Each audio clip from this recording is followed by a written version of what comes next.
Shalom Aleichem. Kgotso ya Modimo e fetisisang kutlwisiso ya motho e ke e be le wena kae le kae o leng hona teng Mosotho wa heso. Re fihlile pheletsong ya Paseka jwale, mme re ka hara matsatsi a tsoho ya Jesu a 40.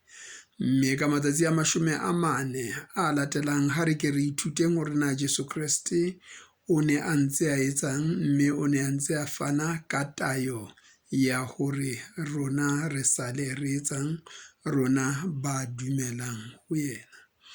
Modimo a thuse e mong le e mong ya dumelang ho Jesu Kriste hore a utlwisise ditaba tsa boithuto boo ba matsatsi a 40 a tlang ho tloha ka letsatsi la tsoho ya hae.